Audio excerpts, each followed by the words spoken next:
Senior IPS అధికారి AB వెంకటేశ్వరరావును AP ప్రభుత్వం సర్వీస్లోకి తీసుకుంది. సిఎస్ జవహర్ రెడ్డి ఆదేశాల మేరకు శుక్రవారం ఏబి వెంకటేశ్వరరావు ఉద్యోగంలో చేరారు. అయితే ఈ రోజే ఆయన రిటైర్ అవుతుండడం గమనార్హం.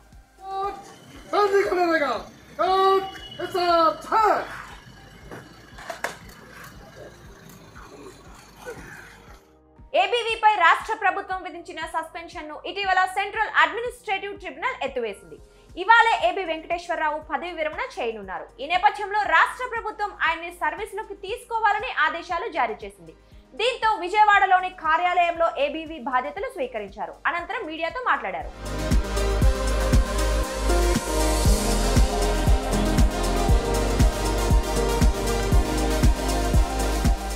ఇదే ఆఫీస్లో మళ్ళా పోస్టింగ్ వచ్చి ఛార్జ్ తీసుకుంటున్నటువంటి తరుణంలో మీడియా మిత్రులు అందరూ వచ్చినందుకు మీ అందరికీ కృతజ్ఞతలు.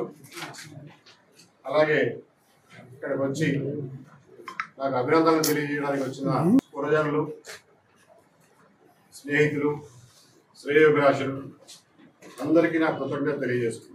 రక్షణ పరికరాల కొనుగోలు వ్యవహారంలో అక్రమాలు జరిగాయన్న ఆరోపణలతో వైఎస్ఆర్సీపీ ప్రభుత్వం ఏబి వెంకటేశ్వరరావును సస్పెండ్ చేసింది.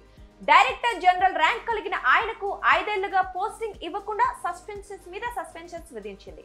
ఆ తరువాత సెంట్రల్ అడ్మినిస్ట్రేటివ్ ట్రిబ్యునల్ ను ఏబీవీ ఆశ్రయించగా సస్పెన్షన్ ను సమర్థించింది. అనంతరం ఆయన హైకోర్టుకు వెళ్లగా ఉన్నత న్యాయస్థానం సస్పెన్షన్ ను కొట్టివేసింది. హైకోర్టు తీర్పును సవాల్ చేస్తూ రాష్ట్ర ప్రభుత్వం సుప్రీంకోర్టుకు వెళ్లింది. సర్వీస్ లో ఉన్న అధికారిని 2 ఏళ్ల కంటే ఎక్కువ కాలం సస్పెన్షన్స్ లో ఉంచొద్దు అంటూ ఆదేశించి ఏబి వెంకటేశ్వరరావుపై ఉన్న సస్పెన్షన్ ను సుప్రీంకోర్టు రద్దు చేసింది. ఈరోజు నా పదవి విరమణ రోజు కూడా అదే రోజున పోస్టింగ్ ఆర్డర్స్ తీసుకుని ఉదయం పదవి స్వీకరణ చేసి మధ్యాహ్నం పదవి విరమణ చేసేటటువంటి పరిస్థితి జరిగింది. దీనికి కారణాలు ఏమైనప్పటికీ కూడా all is well that ends well. Sir, ఒక యూనిఫామ్డ్ ఆఫీసర్ గా యూనిఫామ్ తోనే రిటైర్ అవ్వాలనేటువంటి కళ నెరవేరుకోవచ్చా, లేకపోతే ఇన్నాళ్ళు స్ట్రగుల్? సుప్రీంకోర్టు ఆదేశాలకు అనుగుణంగా రాష్ట్ర ప్రభుత్వం ఏబి వెంకటేశ్వరరావుకు పోస్టింగ్ ఇచ్చింది. ఆ తర్వాత కొద్ది రోజులకే గతంలో ఏ కారణంతో సస్పెండ్ చేశారో తిరిగి అదే కారణంతో మరోసారి ప్రభుత్వం సస్పెండ్ చేసింది. ఏబీవీ సస్పెన్షన్ చెల్లదని, ఆయన్ని వెంటనే విధుల్లోకి తీసుకోవాలని సెంట్రల్ అడ్మినిస్ట్రేటివ్ ట్రిబ్యునల్ ఈ నెల 8న ఆదేశాలిచ్చింది. అయినప్పటికీ ఏబీవీని ప్రభుత్వం విధుల్లోకి తీసుకోలేదు.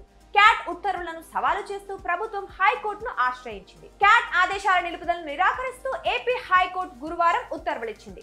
ఉన్నత న్యాయస్థానం ఉత్తర్వులను సిఎస్ జవహర్ రెడ్డికి రాష్ట్ర ప్రధాన ఎన్నికల అధికారి కార్యాలయంలోనూ ఏబి వెంకటేశ్వరరావు అందజేశారు. ఈ నేపథ్యంలో ఎట్టకేలకు ఆయన సర్వీసులోకి తీసుకుంటూ రాష్ట్ర ప్రభుత్వం ఆదేశాలు జారీ చేసింది.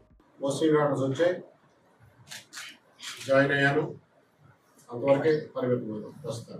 ఇన్నాళ్ళు నాతో